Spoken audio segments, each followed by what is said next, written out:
अगर आप भी देखते हैं 1.5 लाख की वेतन वाली सरकारी नौकरी का सपना, तो जी के जीनियस पंकज के करेंट अफेयर के वीडियो को बनाओ अपना।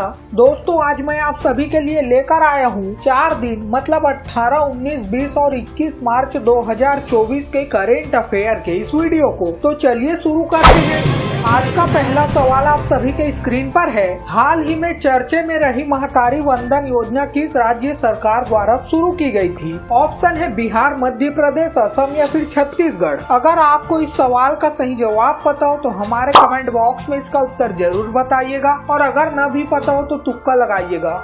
The correct answer is option D, धान का कटोरा कहे जाने वाला छत्तीसगढ़ राज्य। छत्तीसगढ़ राज्य सरकार ने हाल ही में महतारी वंदन योजना शुरू की है। इस बहुचर्चित स्कीम को महिलाओं के लिए शुरू की गई है, जिसके अंतर्गत पात्र विवाहित महिलाओं को प्रति माह 1000 रुपए की वित्तीय सहायता प्रदान की जाएगी। तो अगला और दूसरा सवाल है, वन नेशन वन इलेक्शन पर बनी समिति ने अपनी रिपोर्ट सौंप दी। इस समिति के अध्यक्ष कौन है? ऑप्शन है रघुराम राजन, रामनाथ कोविंद, सौम्या स्वामीनाथन या फिर उर्जित पटेल जी।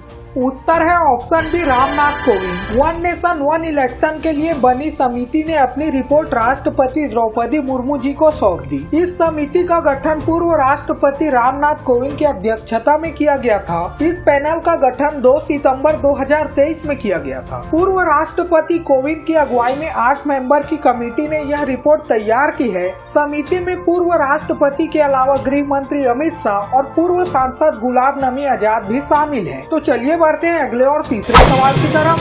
किस राज्य में सरकार ने महिला सरकारी कर्मचारियों के लिए प्रतिवर्ष अतिरिक्त 10 दिनों की आकस्मिक छुट्टी की घोषणा की? ऑप्शन है पश्चिम बंगाल, केरल, तमिलनाडु या फिर Orissa. The correct answer is option D, Orissa, जहां की सरकार ने महिला सरकारी कर्मचारियों के लिए प्रतिवर्ष अतिरिक्त 10 दिनों की आकस्मिक छुट्टी की घोषणा की। यह घोषणा उड़ीसा के मुख्यमंत्री कार्यालय द्वारा की गई थी। इस घोषणा से पहले उड़ीसा में सरकारी कर्मचारी प्रति वर्ष 15 आकस्मिक छुट्टियों के हकदार थे, लेकिन अब 10 अतिरिक्त छुट्टियों के साथ उड़ीसा में महिला सरकारी कर्मचारियों को अब सालाना कुल 25 दिनों की आकस्मिक छुट्टी मिलेगी। वैसे आप कौन से राज्य से हो कमेंट में जरूर बताइएगा। तो अगला सवाल है, हाल ही में 10 नई वंदे भारत ट्रेनों के संचालन के साथ अब पूरे भारत में कितनी वंदे भारत ट्रेनें चल रही है? ऑप्शन है 80, 90, 99 या फिर 102।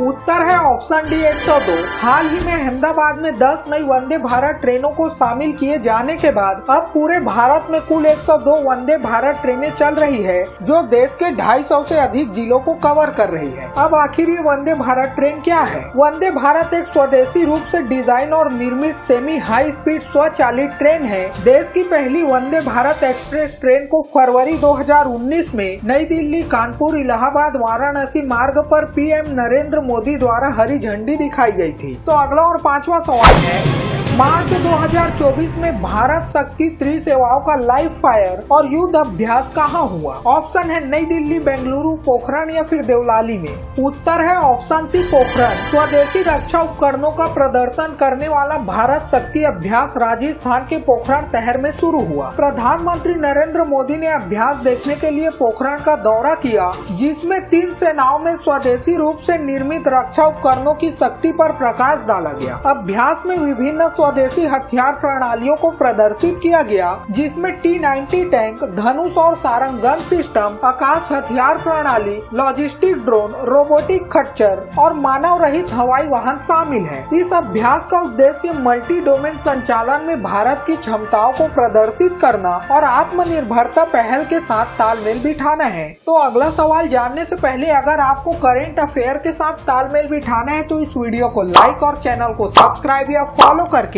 कमेंट में इस वीडियो के लास्ट में पूछे गए सवाल का जवाब जरूर बताइएगा। तो अगला सवाल है, महाराष्ट्र कैबिनेट द्वारा अहमदनगर शहर का नया स्वीकृत नाम क्या है? ऑप्शन है अहिल्या, संभाजी, धाराशिव या फिर तनाजी नगर।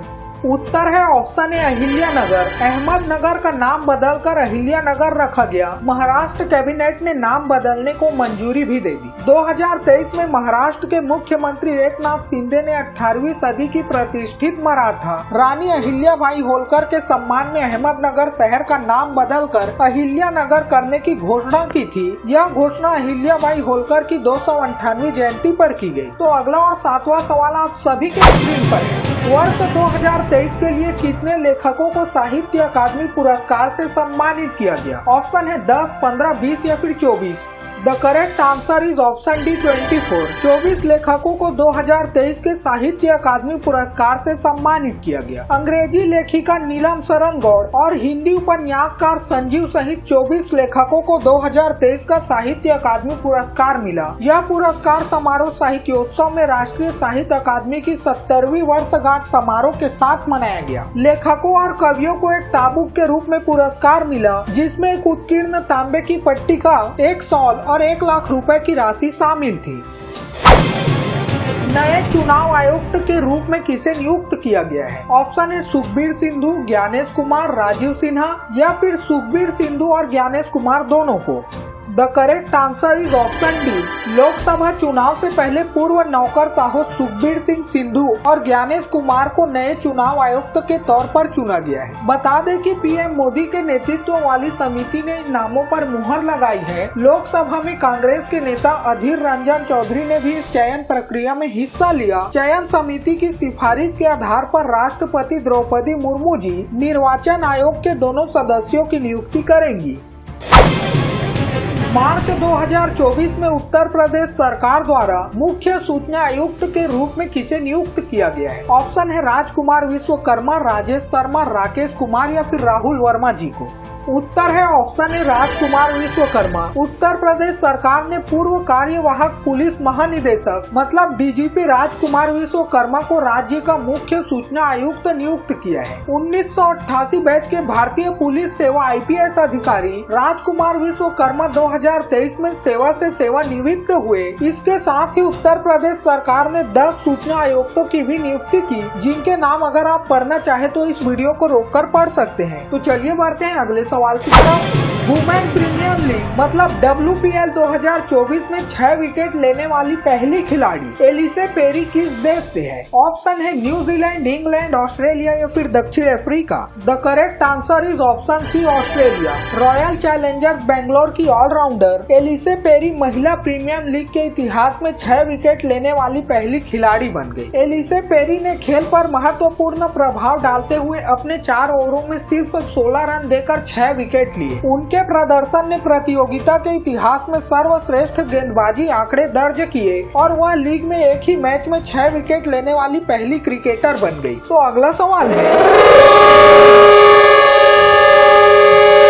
बजर बजने के कारण आज की प्रश्नोत्तरी यहीं पर समाप्त करनी पड़ेगी। उससे पहले चलिए जानते हैं कल के सवाल का सही जवाब क्या था। कल के सवाल का सही जवाब है ऑप्शन सी ऋग्वेद। वेदों में सबसे पुराना ऋग्वेद है। तो दोस्तों चलिए देखते हैं आज का सवाल क्या है। देश की दूसरी सबसे ज्यादा बोली जाने वाली भाषा कौन सी है? ऑप्शन है बंगाली, छत्तीसगढ़ी, गुजराती या फिर कश्मीरी। अगर आपको इस सवाल का सही जवाब पता हो तो हमारे कमेंट बॉक्स में इसका उत्तर जरूर बताइएगा, और अगर न भी पता हो तो तुक्का तो लगाइएगा। कल फिर मिलते हैं कल के करंट अफेयर के वीडियो के साथ। तब तक के लिए बाय बाय। जय हिंद, जय भारत।